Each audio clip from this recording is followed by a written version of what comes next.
So, is an album by Peter Gabriel, which I'm going to review today. I am gonna review some shit. I am gonna review some shit. Peter Gabriel, I know him from Genesis personally, and let me tell you you I am a big Genesis fan.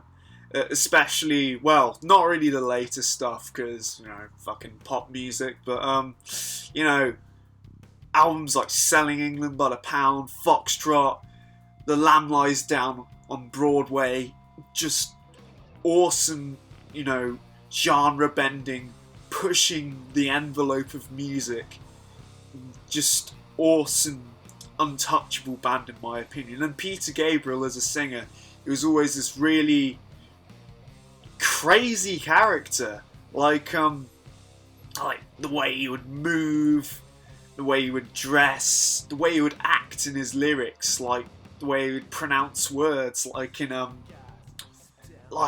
Supper's Ready, in the little when you go down to Willow Farm and the butterflies flutter by. It's just like that. It's just great, just like that putting acting into the singing, which I always thought was really good. So, I got into the song Sledgehammer a bit recently, and, well, basically I was inspired to do this by a Scott's bass lesson video on the bass playing on this album by Tony Levin, which I thought, I watched it and was like, man, that's some really good bass playing. I want to see, and from what I heard of the album through the few snippets of the bass line, I really liked. So I was just like, okay, I want to listen to this, I want to review it. So here I am, and here's what I think of it. It's first thing, it's nothing like Genesis. It's still good. It's just nothing like, Genesis. And Peter Gabriel, it's still his voice, but it's not the same voice, if that makes sense. So, but, and it's a bit weird with this, because I guess he wrote the songs, but, I don't know, Peter Gabriel isn't really the sole focus of the record. Really, it's the bass and the drums that are really driving it, with these just awesome, really heavy lines on the bass, and like very silky sort of weave in and out. A lot of space left, but when the bass plays, it's heavy. Also, to add to this, a lot of the time there's like these really sticky guitars in the background, just playing like one note sort of lines that, are great. And the drumming, especially in the song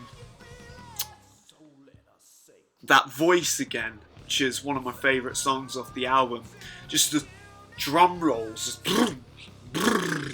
it's great. And just builds so much excitement and just epicness, which I love.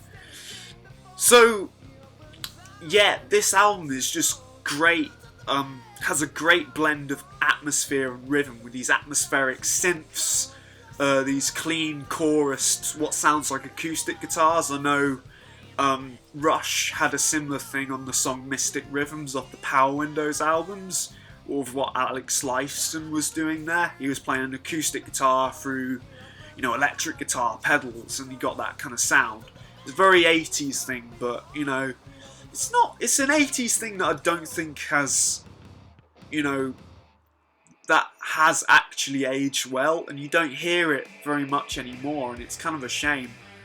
So yeah, the first two songs, Red Rain, Sledgehammer, just awesome. They are just epic 80s tracks, 80s ballads, 80s getting funky down to fucking Smoosh Booty's town, they're great. But I think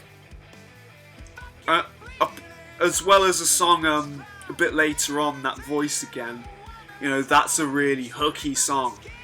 But apart from those three songs, the rest isn't bad.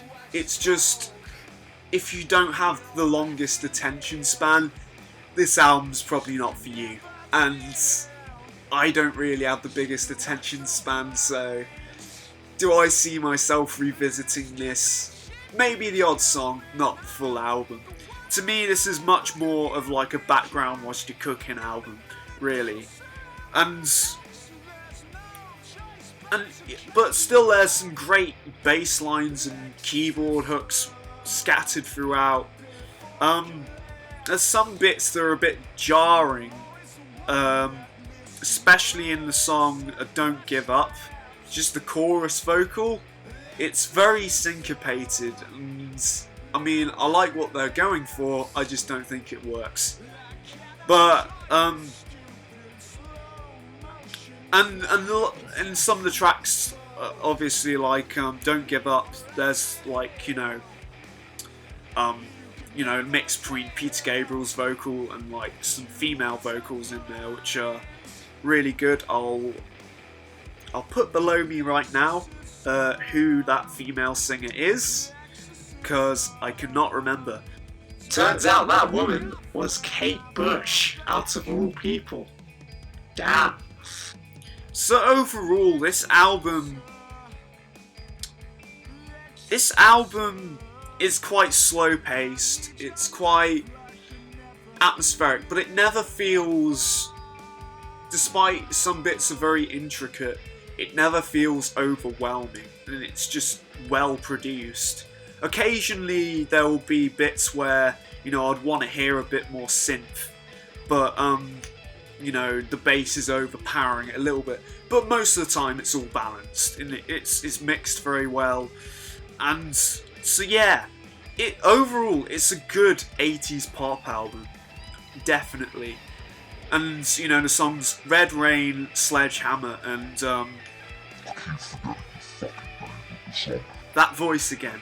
Yeah, those songs are really great.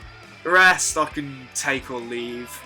But yeah, it's, at the end of the day, I think, whilst, I did enjoy listening to this album, it's not the best time I've ever had listening to an album, but it, if someone's into 80s pop, definitely listen to this one. I'm going to give it a 7 out of 10. Alright, next week I'm going to review Todd Rundgren's A Wizard, a True Star, an album that I got on vinyl about a year ago, and by accident, and which should be really interesting. And so yeah, 6 out of 10 Peter Gabriel, so 7, sorry. Bye!